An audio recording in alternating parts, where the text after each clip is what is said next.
Hey folks, welcome back to Book Beats. Today we're diving into Vaye Watkins' latest novel, Yellow Pine.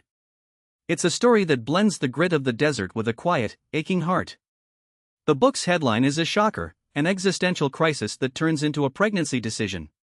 That's just the _shutdown of it. The plot is actually a mosaic of personal loss and environmental revolt.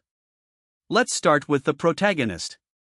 Her name is Rose, a single woman who returns to the remote, almost abandoned town of Pahrump, Nevada, years after a patchy college romance and a marriage that fell apart. She is divorced, living in a cinder block cabin 40 miles from her hometown, and estranged from her only child. Her mother and father have died, she's lost her Al-Anon sponsor, and the man she loved, Miles, just walked out again. In the middle of all that grief, she clings to a strange, oddly sexist science book she once found in a lost and found at a public pool. It's called Sperm Wars, and it argues that a woman's womb is contested by sperm from different men, a theory that is scientifically dubious and gendered, yet Rose believes in it to justify a new life and a fresh start. The book then shifts gears from personal crisis to environmental activism. Rose works as a fundraiser for the Sierra Club, where she and a motley crew, a retired park ranger, a trust fund anarchist, an eco-feminist PhD candidate, and a pot farmer nicknamed Pastor Jack, band together to protest a huge solar array.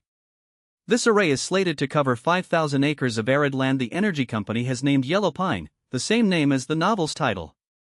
The land is a natural habitat for hundreds of endangered tortoises, species that are already struggling with habitat loss.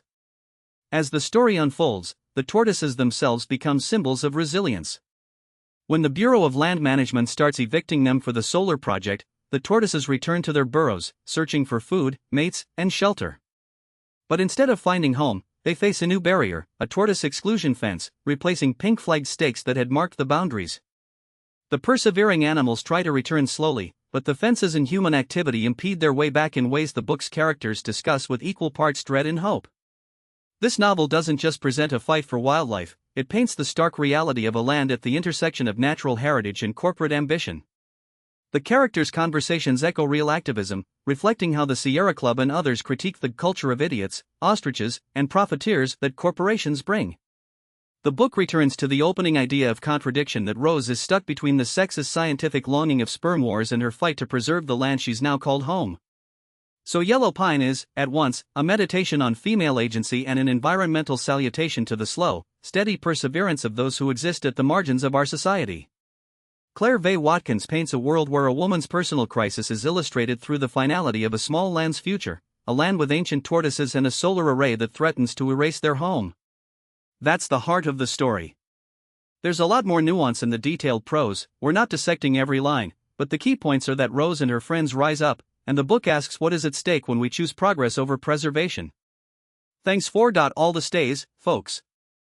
That's all for today. Wrap up, sign postcards, and let us know who you are reading next. Until next time, keep listening, keep reading, keep hunting for the voices you're looking for.